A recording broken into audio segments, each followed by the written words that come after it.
Hey, this is Robbie with Tigner Photography. I was just out on my patio after it rained, and I see a grasshopper on one of my plants here. Let me show you.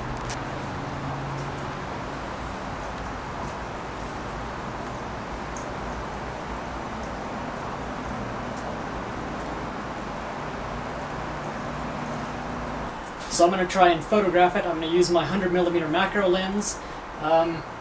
Because I'm shooting macros, sun's starting to go down, depth of field is going to be very shallow. So I'm going to bring out a strobe, stick it over here, blast some light on this thing so I can go at least f15 maybe. I'll probably put the strobe at full power and we'll see what we can get.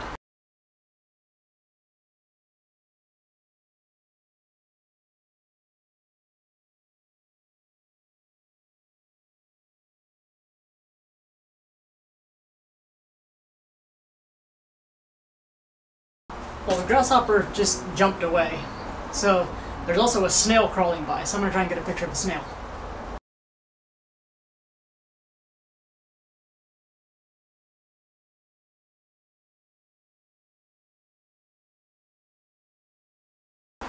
Alright, well that's enough for now. I got a few pictures that might turn out pretty cool.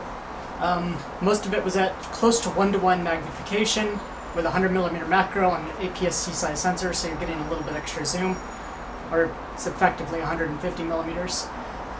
Studio strobe is really nice to have because it has a fast recycle time, so I can just blast away, keep going, and we're plugged in. So I'm going to get my gear back inside before it starts raining again, and we'll go into Lightroom, see if anything turned out. Alright, so now into Lightroom. These are all of the pictures that I just took. So let's go and look at these macro images.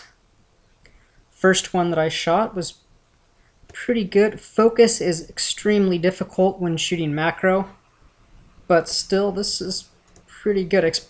And focus outside when there's wind and things are moving, so I didn't get his eye in focus. The next one, I accidentally had my camera in continuous high, so it fired the second shot before the strobe could reload. So here's another one in slightly better focus. There we go, you can almost see the compound eyes, see all of the fur on him. Pretty neat. And I'll quickly go through a bunch of these. That one's pretty cool. Then he started to move. He was hiding from me because he didn't like the light. This one was actually really dark, so I made it black and white, and it brought it back. This is pretty cool. Let me show you what it looked like before. So it was a stop and a quarter, stop and a third underexposed. That's what it looked like. So I made it black and white, bumped some settings, and it actually looks pretty good. So back to the grid. So now our grasshopper jumped away, and I put a snail onto our leaf. And this leaf was moving around quite a bit, so the snail was all over the place. But still, I was able to get some interesting shots. The snail's proboscis are sticking out kind of through the focal plane, so the little eyeball things are out of focus, even though his head, whatever that is in focus. That one's kind of neat. So I was just trying to get shots of this snail's face and kind of with a shell in the background.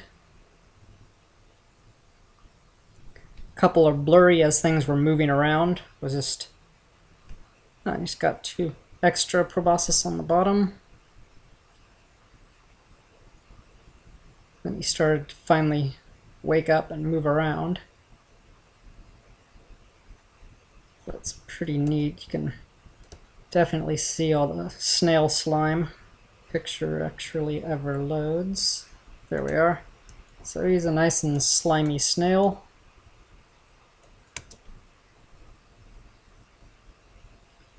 Oh, I've got some sensor dust. I need to clean my camera. Alright, so that's what I got in a couple minutes, just stepping out on the patio. Just kind of shows that macro photography opens up a whole new world. It can be right in front of you, and unless you get down there and start shooting it, get down there and see it, it'll just pass you right by. So I hope this kind of inspires you to go out in the backyard and take some pictures of things you didn't even realize were there. If you have any questions or comments, leave them below. Otherwise, like and subscribe. Thank you. Bye.